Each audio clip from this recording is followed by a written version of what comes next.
Welcome to Hunter Beyond Time and Space Chapter 18. Mysterious Organization.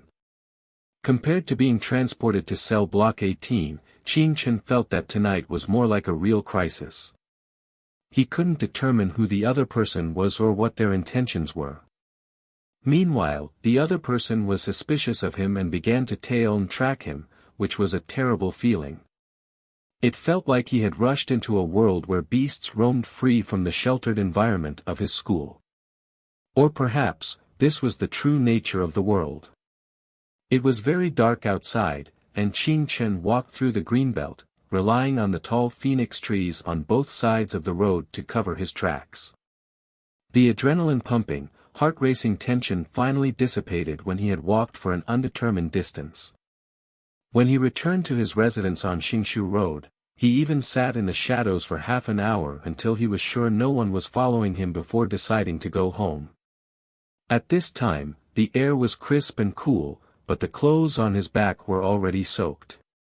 As he walked, Qin opened his phone and searched for the game anchor He Xiao, hoping to see if the other person had made any new strategies. However, He Xiao, who had originally said he would do a summary of the inner world tonight, was missing.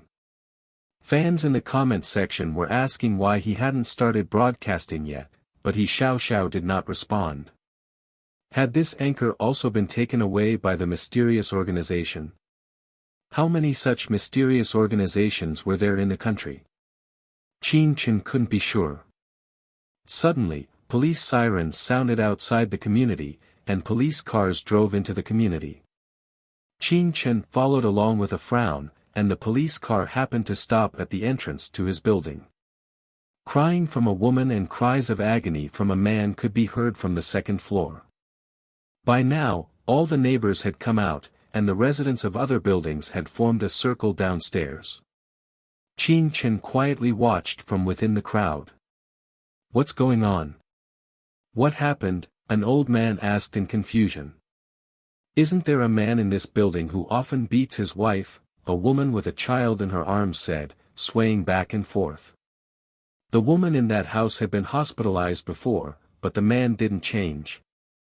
Later, when the woman wanted a divorce, she was beaten again, and the man even threatened to kill her whole family if she dared to leave him. "So, what happened today?" someone asked in confusion. "Did the man beat the woman again and something happened to him? But I heard it sounded like the man was the one who had an accident." "You guessed right," the woman said with relish.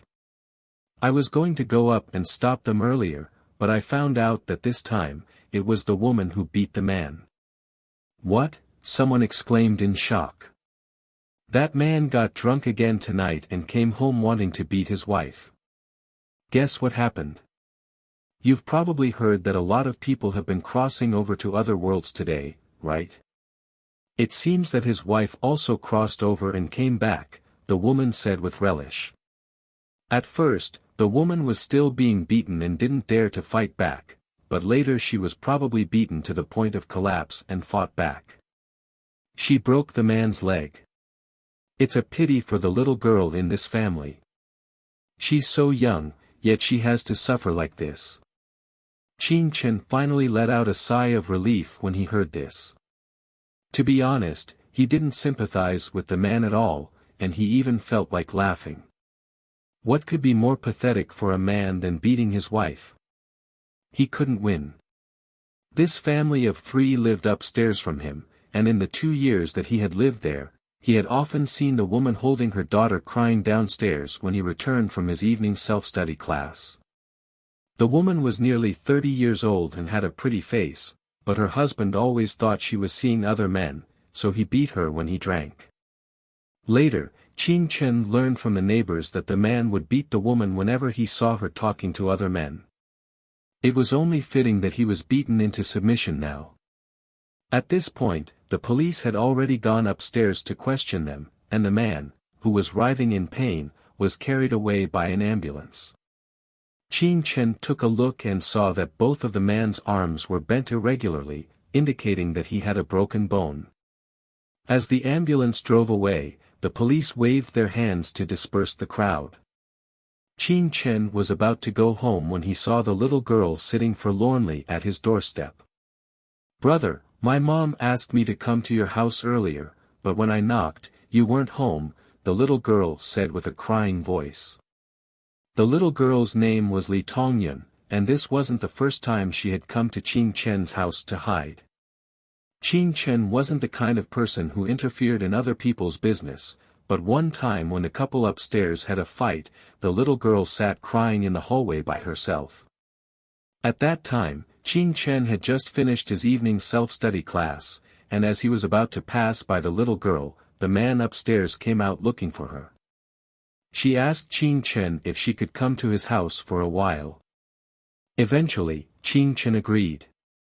That night, he made soy sauce fried rice for the little girl and even put on cartoons for her on his phone. He didn't bring the little girl back until everything had settled down. Later, when the woman upstairs learned about it, she let the little girl come to Qin Chen's house whenever they had an argument. The woman had been a little embarrassed and said that Qin Chen could send his dirty clothes upstairs for her to wash, but Qin Chen was afraid that the man upstairs would come after him, so he didn't respond. At this time, Qin Chen patted the little girl's head and said, "Have you eaten?" "I ate some biscuits, but I'm still a little hungry," the little girl Li Tongyun said timidly. "Let's go, I haven't eaten either, I'll make fried rice for you," Qin Chen said. He had spent all his savings on supplies, but even though he was broke, he had plenty of rice and seasonings at home. "After you're full, I think your mother will be okay, don't be afraid, your dad won't be able to beat your mom anymore." "Can I still come to your house then?" Li Tongyun suddenly asked. "Of course." Qin Chen was about to say something when his face suddenly changed. He quickly took out his keys and opened the door, pulling Li Tongyun in with him. Li Tongyun looked at Qin Chen with a puzzled expression. "Brother, what's wrong with you?" He quickly pulled the bedroom curtains shut and looked out through a slit. "It's okay, don't talk," Qin Chen said. As he spoke, an off-road vehicle pulled up outside. It was one of the cars he had seen at the Silver Run Central Garden tonight. The other side must have heard that there were time travelers here, so they rushed over. Qin Chen was suddenly apprehensive, he didn't expect the other side to react so quickly. At this point, two young men in black and gray jackets jumped out of the car. They were the two who had been following Qin Chen.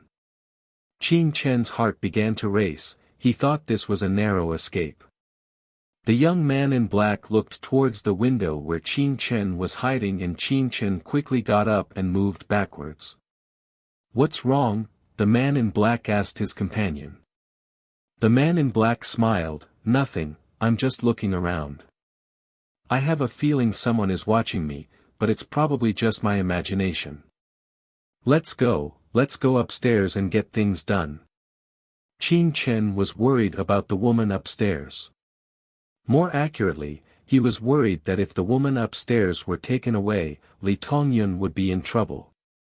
Her father was in the hospital from being beaten and her mother had been taken away by a mysterious organization.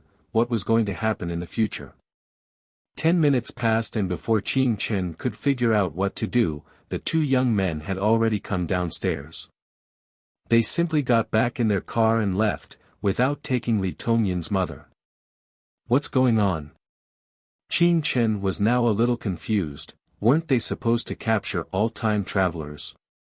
Slowly, the police car left and there was a knock on the door outside. Qin Chen went to open the door and saw Li Tongyun's mother standing outside, her hair messy, her mouth bleeding, and blood on her face. She seemed to realize she didn't look good, so she quickly pulled her messy hair back behind her ears. She whispered to Qin Chen, "I'm sorry to trouble you again. Please vote and support the book. You can now vote for new books as well, we're only 200 votes away from the top 10, let's go." Thanks to Yi Ping Dao Chang and Xia Tian de Xiao Xiao He for becoming the leaders of this book. The boss is generous, the boss is as lucky as the sea and as long-lived as the mountains.